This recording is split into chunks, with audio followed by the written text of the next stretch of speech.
baik secara nyata ataupun secara langsung ataupun dengan cara goib, maka kodam penjaga kita yang akan terus melindungi diri kita, akan menjaga kita dan bahkan bisa menyerang balik kepada orang yang menyerang kita.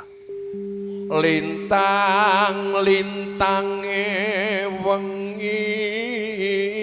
Assalamualaikum warahmatullahi wabarakatuh.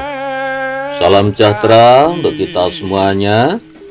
Rahayu, rahayu, rahayu. Pada kesempatan kali ini saya akan membahas tentang kodam lagi.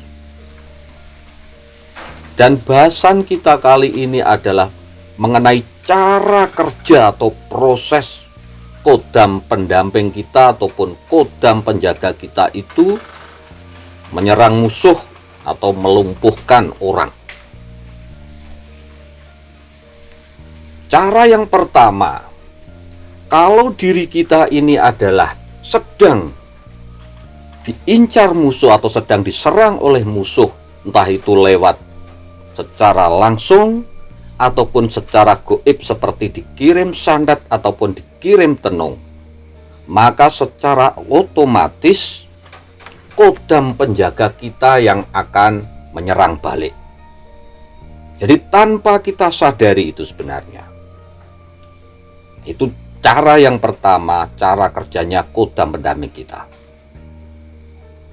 Jadi kalau kita sudah mempunyai kodam pendamping, kalau ada musuh yang menyerang kita, baik secara nyata ataupun secara langsung ataupun dengan cara goib, maka kodam penjaga kita yang akan terus melindungi diri kita, akan menjaga kita dan bahkan bisa menyerang balik kepada orang yang menyerang kita. Nah, itu cara yang pertama. Kemudian cara kerja yang nomor 2, ini secara sengaja. Jadi kalau kita mempunyai kodam dan sengaja untuk menyerang orang lain,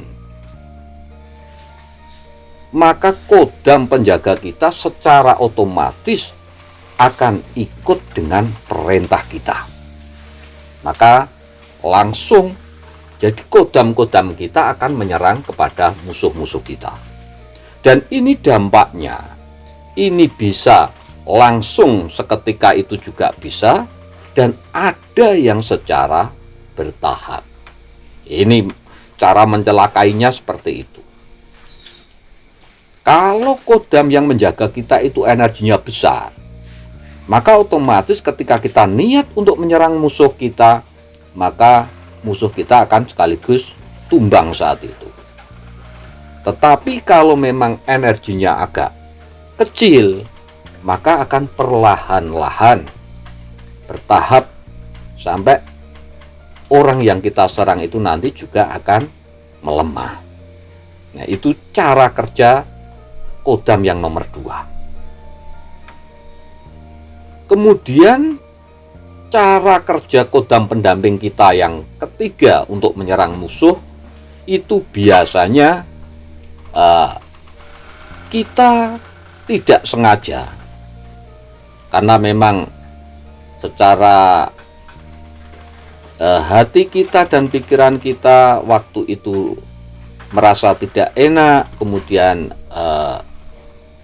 merasa dendam kepada orang lain, tetapi tanpa memerintah kodam, tetapi kita berucap. Jadi kita berucap, atau kalau Jawa itu nyepatani, kamu awas kamu ya, nanti besok kecelakaan kamu, seumpama semacam itu.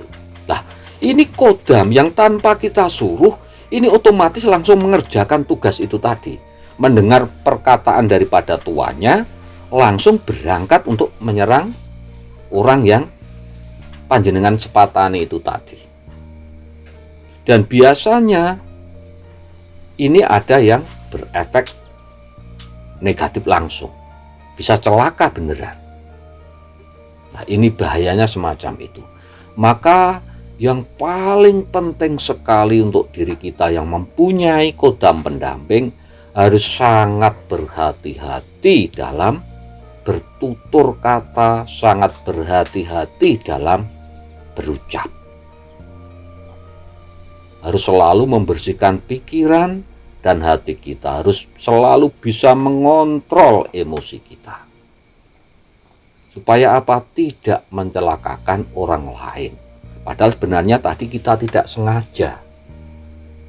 Tapi karena sakit hati, hanya mengucap begitu saja, kodam panjenengan langsung bekerja.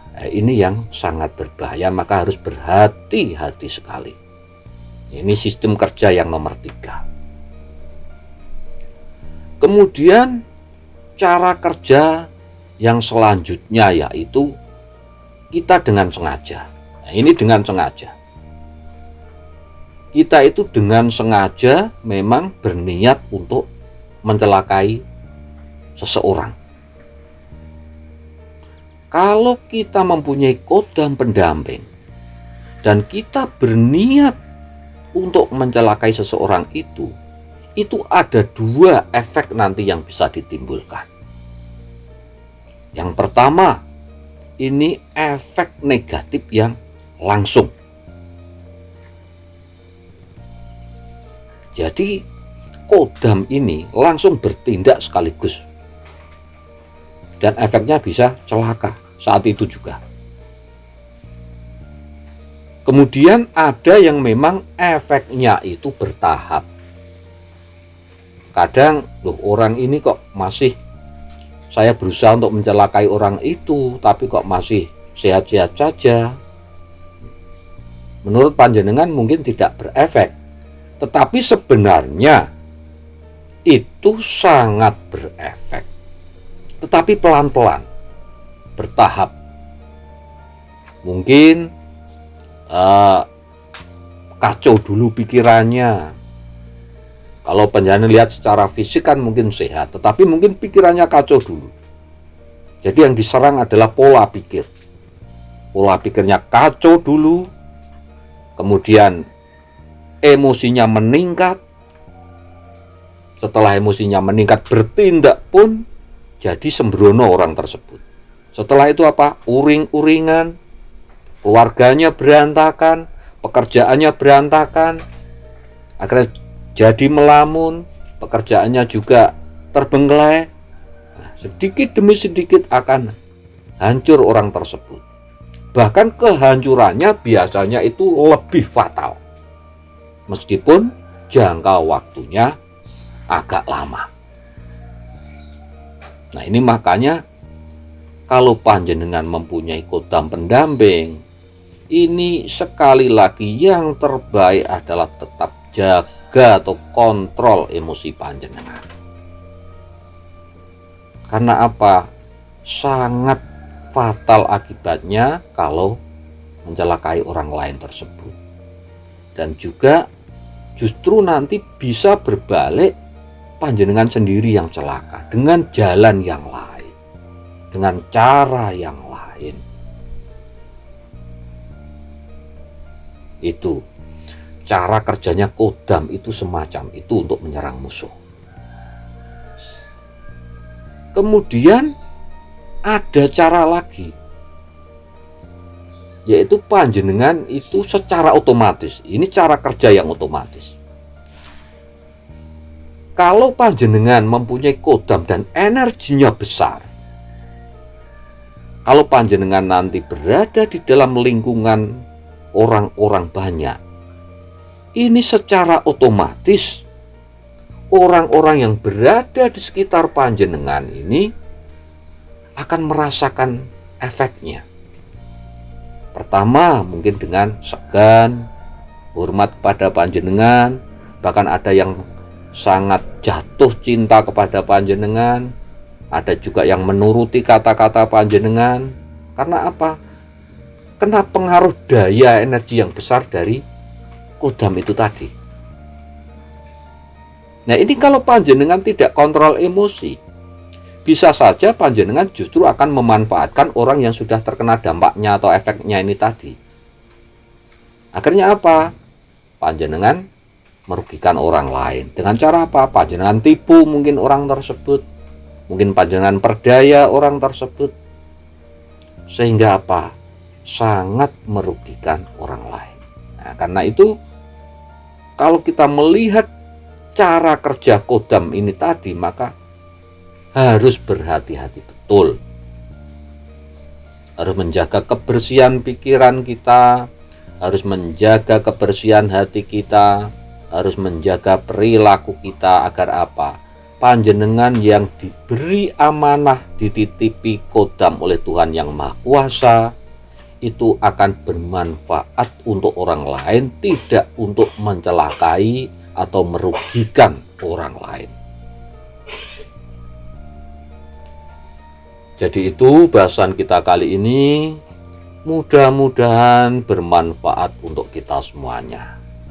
Dan bagi sedulur-sedulur mungkin yang mempunyai pengalaman tentang kodam, monggo berbagi pengalaman saja dengan sedulur yang lain di kolom komentar. Matur nuwun sanget. Wassalamualaikum warahmatullahi